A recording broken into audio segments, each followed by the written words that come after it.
Hello, Dile. Probability is a very good question. Still, ചോദിക്കാൻ സാധ്യതയുള്ള ഒരു question ആണ് കേട്ടോ.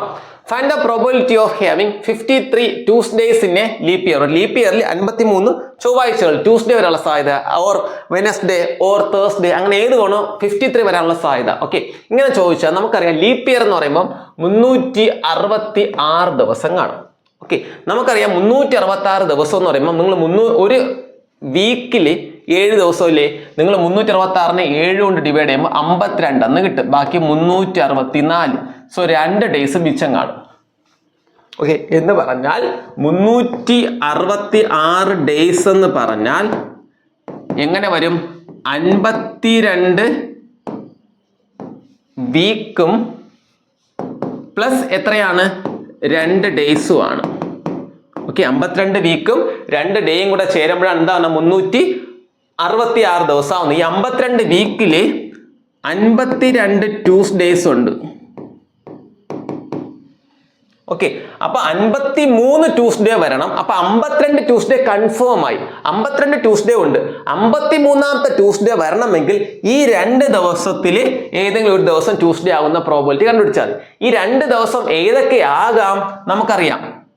സൺഡേ മൺഡേ ആകാം, മൺഡേ ട്യൂസ്ഡേ ആകാം, ട്യൂസ്ഡേ വെനസ്ഡേ ആകാം, വെനസ്ഡേ തേഴ്സ്ഡേ ആകാം, തേഴ്സ്ഡേ ഫ്രൈഡേ ആകാം, ഫ്രൈഡേ സാറ്റർഡേ ആകാം, സാറ്റർഡേ സൺഡേ ആകാം.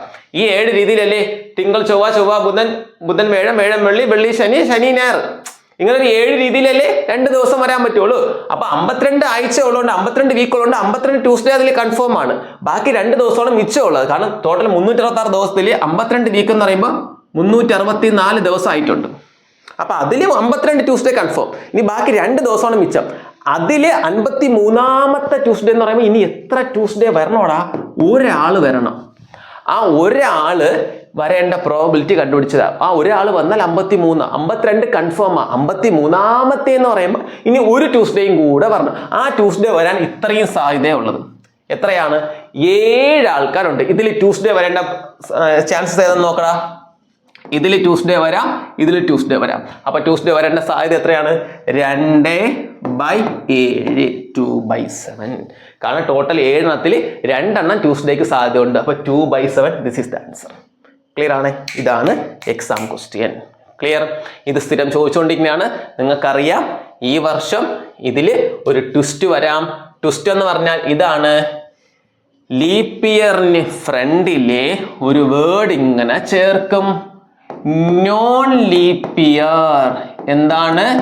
നോൺ ലീപ്പ് ഇയർ ആണെങ്കിൽ ശ്രദ്ധിക്കുക, ചാടിക്കേറി 2/7 ആൻസർ ചെയ്ത് വെക്കരുത്. ലീപ്പ് ഇയറിന് പകരം എന്തെന്ന് വേണമെങ്കിൽ ക്വസ്റ്റ്യൻ വരാം? Non leap year. Leap year അല്ല എങ്കിൽ, ലീപ്പ് ഇയർ അല്ല എങ്കിൽ എത്ര ദിവസമേ ഉള്ളൂ കുട്ടികളെ? ലീപ്പ് ഇയർ അല്ല എങ്കിൽ എത്ര ദിവസമാണ്? 365 ദിവസമേ ഉള്ളൂ.